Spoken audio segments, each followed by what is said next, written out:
Hi friends, welcome to Cracku's video series. I'm Saili Kale. In this particular video, we'll be taking a look at everything about the SRCC-GBO exam. If you're attempting this exam, if you're looking to get admission into the particular institute, I'll give you a overview of what the exam is, what are the important things you have to remember while preparing, and I'll also take we'll go through the syllabus and how to use the course also. So first of all, let us start with knowing what the important dates are. The registration process for this exam has already started. So this is the Global Business Operations program offered by SRCC. As you would already know, SRCC is a very reputed college in Delhi, and this particular program is a 2-year full-time program in global business operations. If you are interested in this program, I would suggest to register it as soon as possible, because you don't want to leave it till the last minute. The last or end date of registration is approaching very soon, so you should try to register as early as possible. The admit card would come sometime in the last week of January. The exam is on Feb 6th, and we expect that the result for this exam would come by the end of February as such. Mostly like 4th week of February and before end of February as such. So for more information about the exam, about the process, etc., please also go and see the to register for the exam. Please go and see srcc-gbo.edu.in, and all the process can be done online on that particular portal. So let us start with what the exam format is, and then you will get a better sense of this, whether this is the right fit for you as an exam also. So a lot of students have their own strengths and weaknesses, and things that they are good at and things that they're not so good at. And at certain times, CAT might not be the best fit for your particular strengths and weaknesses as such. I believe this particular exam is a very strong fit for somebody who is not very good at English, because for in a exam with, like, it has 160 questions, and in 160 questions a good 3/4 of the exam is non-verbal. There are no sectional time limits, there are no sectional cutoffs. So if you are actually weak in any of the 4 sections as such, it is actually good for you, because there is no sectional cutoff, there is no sectional time limit. So you can actually make up for sectional weaknesses in the other sections as such. Especially if you have a sectional weakness in English, you can easily make up for it in the other remaining sections as such. So remember, depending on your personal weaknesses, this might be the right program for you. Also, if you are somebody who is not very good at quantitative ability but is good at logical reasoning and data interpretation, again this is something which would be a right fit for you. It's a computer based test. There are 160 questions and you have to solve them in 2 hours, so there is very little time to solve. But the questions are not that difficult. If you compare with CAT, the questions are definitely at an easier level. The reading comprehension questions are easier. Most of the questions are vocabulary or grammar based. A lot of questions in quant are also very simple questions. Data interpretation questions are easy questions that you can solve and quickly answer. So it might seem a lot, okay, 2 hours and 160 questions, but it isn't. Firstly, you don't need to solve the entire paper. You should focus on the areas that you're actually good at, because this is, again, there are no sectional cutoffs. So if you instead of spending time where you have lesser comparative advantage, you should spend more time on areas where you have a better advantage. If you are very good at English, make sure you solve all 40 questions, because you can actually go through that fairly quickly. On the other hand, if you can solve quant questions faster and with greater accuracy, I would suggest that you make sure that you solve these 2 particular sections very well. So again, because of that, I would suggest that all 160 questions cannot be solved, but you have to pick which areas you will concentrate on based on your particular strengths and weaknesses.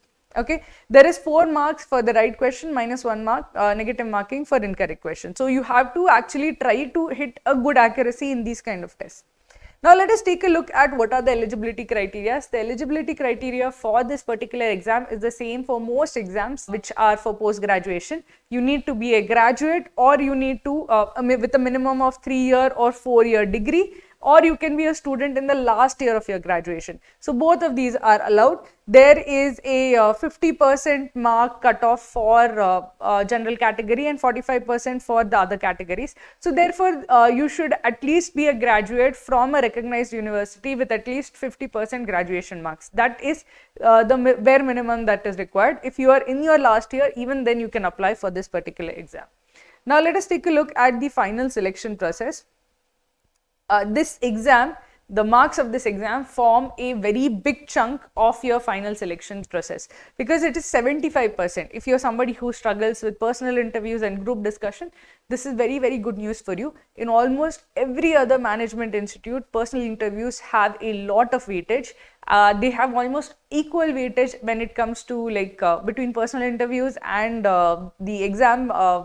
They have almost equal weightage many of the times. In this particular case, personal interview has only 15% weightage, while the exam has 75% weightage. So mostly it is like if you score well enough in the exam, you can go through the entire process. Even if you do poorly in the GD and the PI sections, you will still get selected as such. So essentially, remember here there is massive weightage for the exam. If you do well in the exam, you are almost through to the college. Okay, the program fee is 80,000 per semester, so it is far more reasonable. So it's like total fee across the years would be 3.2 lakhs. Compare it with most of the MBAs, this is clearly a much cheaper option than most MBAs as such. The average package at the end of the 2-year course is like 10 lakhs, 10.6 lakhs per annum. The highest package that was there for the last year at least was 21 lakhs per annum. So again, in terms of cost benefit, this is a fairly good course to do. There are a total of 90 seats, so there is obviously a lot of competition for them. The cutoff for the general category last year was around 324 marks in the GBO exam as such, out of 640 as such. So that is just this 75% part, the cutoff was 324 to get shortlisted for the group discussion and the personal interview round. But I would say that if you score well, and you should focus on scoring well in this exam, so that you're not at the very edge of qualifying for the seat selection process as such. Again, with 90 seats, try as much as possible to clear off the cutoff in the first in the exam itself. Okay. So now let us take a look at the actual syllabus for the exam. As I said, there are 4 sections. One is English comprehension and language, data interpretation, logical reasoning, and quantitative ability.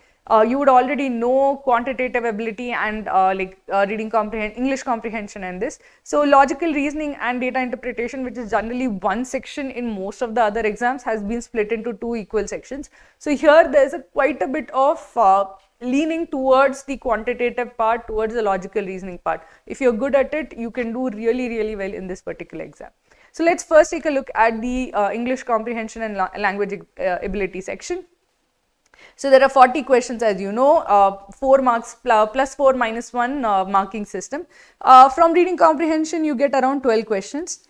The paragraphs are very short, so I think like 200-300 word paragraphs, and you get very, very simple questions. So even if you are not somebody who does well in reading comprehension in like say CAT or ZAT, even then you would easily be able to solve the reading comprehension questions from this particular exam, because they are very, very like simple questions as such. As compared to, I would suggest that if you see like the 4 sections, okay, and you compare it to the other management exams, not just CAT, ZAT, but like CMAT, Maharashtra CT, etc., etc., I felt the English comprehension and language ability section of this particular exam was the easiest, but as compared to everybody else.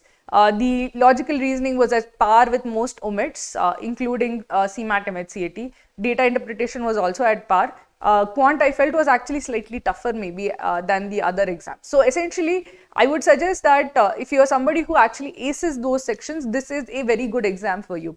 This, I felt this particular section was on the easier side. Even if you are not somebody who usually does well in the English language section, you would still do well over here. So 12 questions from reading comprehension, extremely easily doable questions as such. There are basically 3 RCs of 4 questions each. Okay. This was the case for the last SRCC 2022 paper. So we expect the same format would be followed. The remaining 28 questions were from verbal ability, and when I say verbal ability, it is a mix of grammar, it is a mix of para-jumbles and para-completion and finding the odd one out, and a big part of it is also vocabulary. So grammar and vocabulary is not something that you find in CAT, but this is a big part of OMET exams, including SRCC-GBO exam.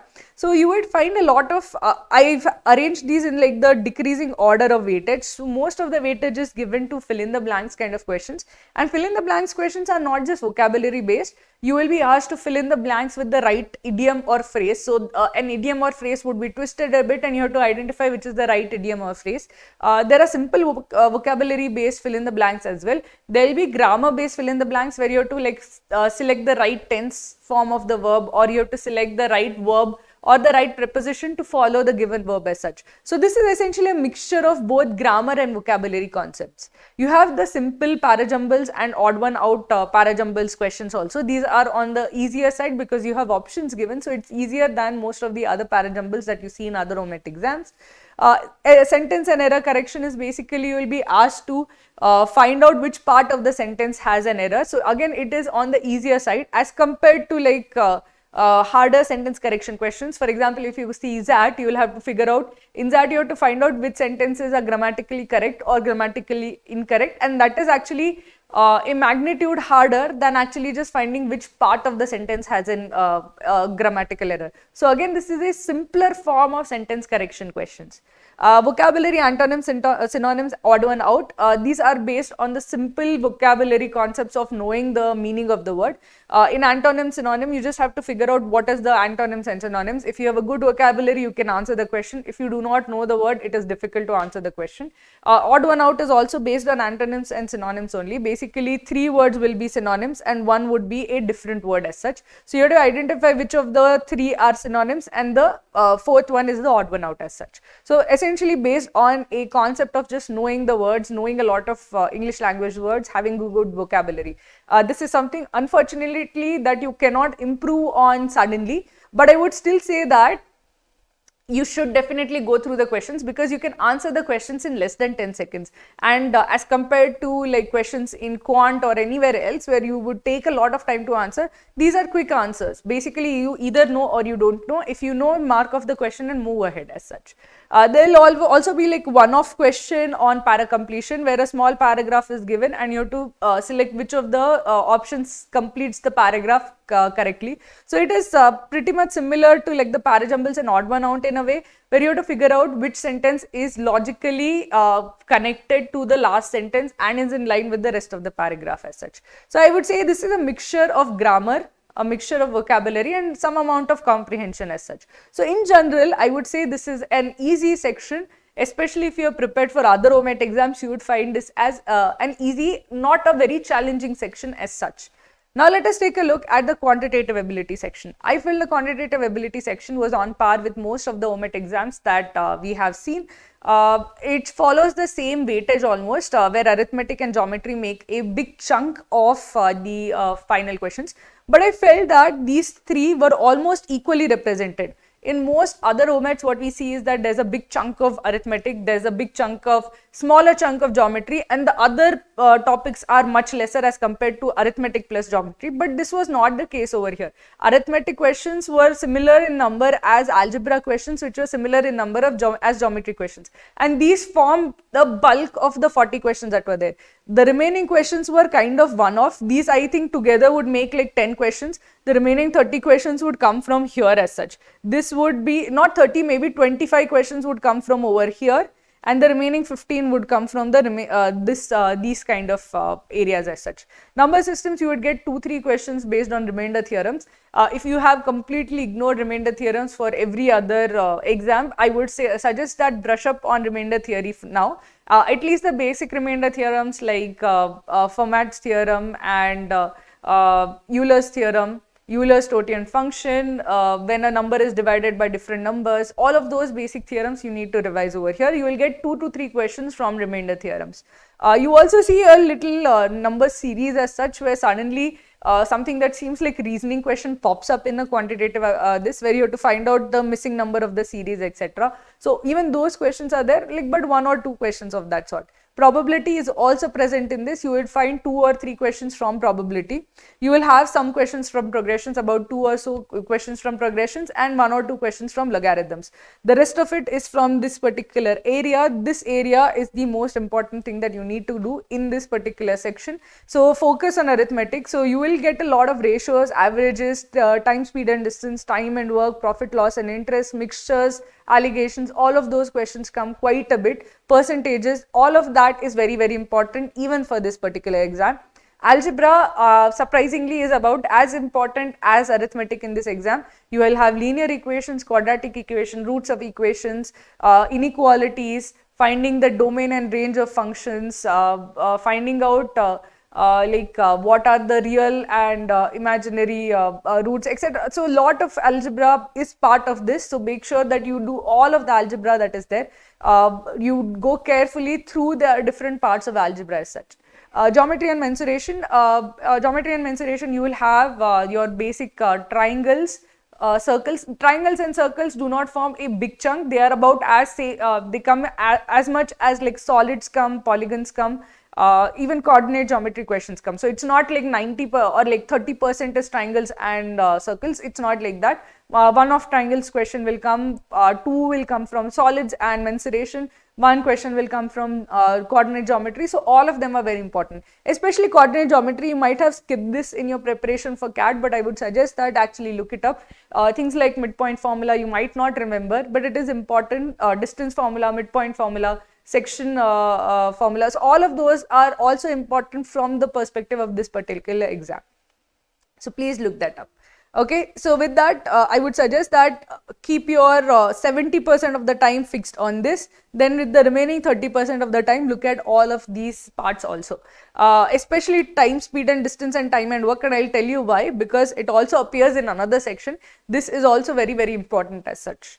So let us take a look at the next part, which is logical ability. So logical ability is what you would see in many banking exams. When you see the reasoning section of banking exams, you see most of these questions that come. So you see a lot of critical reasoning type exam questions, that is statements and conclusions. Which conclusions can be drawn from these statements? Statements and which assumptions are implicit in these statements?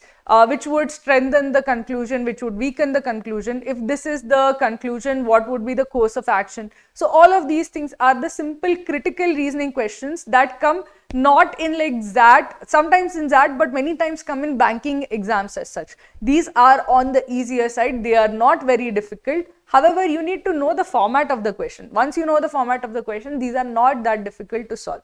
Then you have syllogisms and Venn diagrams. Syllogisms, basically you have to learn the process Venn diagram approach to solving syllogisms. There will be 2-3 syllogisms as such, and they are easily doable as long as you know the Venn diagram approach. You will also have Venn diagrams which are like the reverse of syllogisms, where the syllogistic view is like the Venn diagram view is given, and you have to figure out the relationship, what could possibly be the relationship using the Venn diagram as such. So if you're good at syllogisms, the reverse syllogisms from Venn diagrams is also easy to do.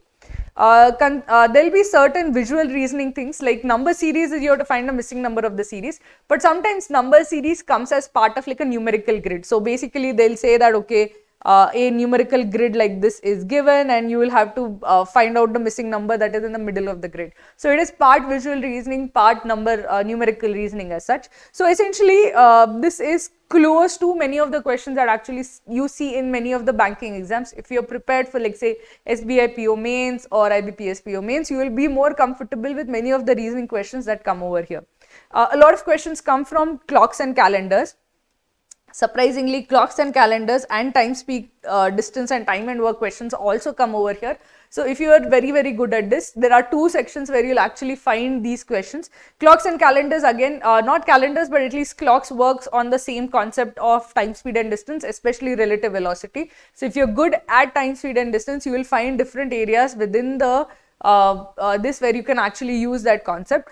You get a lot of simple arrangement questions in this particular section, like basic ranking questions, linear arrangement questions. Truth-like concept comes quite a bit. So make sure that you understand the basics of truth-like concept. What is a truth teller? What is an alternator? What is a liar? Who is a liar? And basically how to solve these kind of questions. There isn't a lot of like concept involved. There's like a basic trick that is involved in solving these kind of questions. Once you solve 2-3 questions of that type, it should be fairly easy to do as such. Blood relations questions are easy to do and can be done quickly, but people tend to make a lot of mistakes over there. So you have to be very careful in what assumptions you are making while solving blood relations questions. So can be done, should be done, but you have to be very careful by solving the questions. Team selections questions come as sets. This comes as a set, this comes as a set. So you will get one set with instructions and you will get 2-3 questions based on that particular set. Not 3 or not 2, 3 to 4 questions at least based on that particular set. So generally when you are actually solving a set, it's easier because once you solve that set, okay, you solve one circular arrangement, you quickly get 3 questions on the row based on that particular this. Directions come as one question at a time. You will get 2 questions maybe from directions.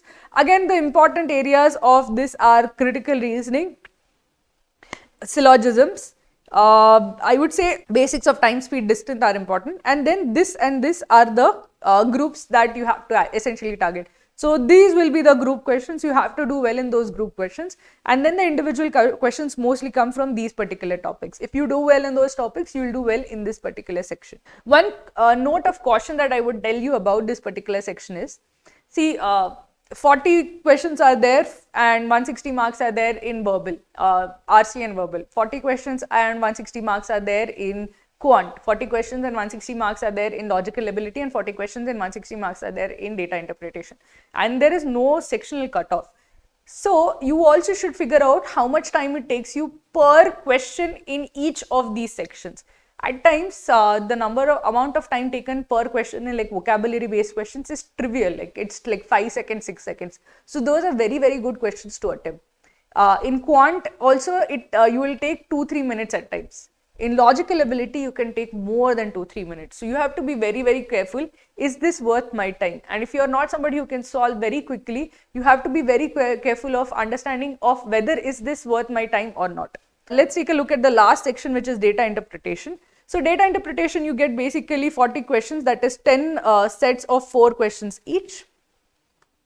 These are generally easy sets, and I would say that most of you would be able to solve all of the sets fairly easily. You get like about 6 sets from charts, 2 to 3 from tables, and 2 caselets. Caselets is nothing other than a modified form of tables. Your job is to take a paragraph where information is given and convert it into a table and then solve. So a caselet is nothing other than, instead of being given a table, you are given description of it in a paragraph. So if I was describing a table in a paragraph, what would I do? That is essentially a caselet as such. So there isn't much difference as such, but generally people are less comfortable with caselets. Charts is easy to do, tables is easy to do, because essentially all the data is given already in a numerical way. It's easy to consume and act on that information. Again, data interpretation I felt was an easy topic, could easily do like 5 sets without spending a lot of time. So make sure that you spend a lot of time solving easy data interpretation sets. Please go to the study room and practice from tables, like table based sets, easy table based DI sets, charts, bar charts, line charts, pie charts, etc. Make sure that you practice them fairly well. Hi, so let's take a look at how to use the course. So the first thing that you have to remember when it comes to a course like this is that you have a very limited amount of time to actually prepare for the exam. Only 1 month is left. So if you have 1 month in hand, you have to be very, very careful and focused in your preparation. So with that in mind, what we have done is we have made a day-wise schedule for all of our students. Every single day we say that, okay, day 1, we want you to watch these concept videos and take the concept tests that are there with the particular videos. So we make sure that the entire syllabus is covered with the concept videos, that you actually test your understanding using the concept test, so that you have firstly, like the entire syllabus is covered in the short period of time that you have for appearing for the exam, and also that you understand the concept using the concept test as such. So that is the first thing that you have to do. Make sure that you stick to the day-wise schedule. So every single day you will get an email. Make sure you check your spam folders, don't filter out the email. Every single day you will get an email saying that, okay, you have to do these videos today, and make sure that you complete all of your daily tasks on time. If you keep with the schedule, if you make sure that you complete your tasks every single day, you will ensure that in this short amount of time you have complete concept coverage, you have adequate practice, so that you are fully prepared for the actual exam day. There will be daily concept videos and concept tests to take, so that your every single day you don't have to actually look what should I be doing today or what work I have to do today, because as I just explained in the syllabus is fairly vast. So you have to be very, very careful that you do not get lost of what work you have to do today. Just stick to the daily schedule and your syllabus will be covered. Make sure that you practice mocks on the weekends. The weekends are the time when you have that extra bit of time to actually do more things, right? So make sure that you take your practice mocks, the mocks for SRCC-GBO in over the weekends, and make sure you actually spread out the mocks over the entire 1 month period. A lot of students try to just keep the mocks till the last day and will try to take all the 5 mocks at the last week or so. But that is not a very smart way or smart strategy to actually attempt this particular course. What I would suggest is try to keep at least 2 mocks early on in your course, so that you get a sense of what your strengths and weaknesses are, how well you would do in the actual exam. At the very start of the course, I would suggest take the mock of take the previous year's SRCC-GBO paper in the mock format, because that would be the best way for you to actually gauge how much how you would do in the actual exam, what would be your starting point as such. So at the first, I would say that take the previous year paper in the mock format. If you, all of those are like absolutely free, so basically just go to SRCC previous year's papers, SRCC-GBO, and take the previous year's paper in the actual mock format, because that should be the starting point. Then you realize, okay, this is something new, this I don't know, this is something I have to practice with, and from then your journey can begin. And also make sure that you pace your mocks regularly. Do not leave all mocks for the last as such. So with that, I leave you to proceed with the course. Please keep with the daily tasks, and I'm sure you're definitely cracking this exam. Thank you for tuning in.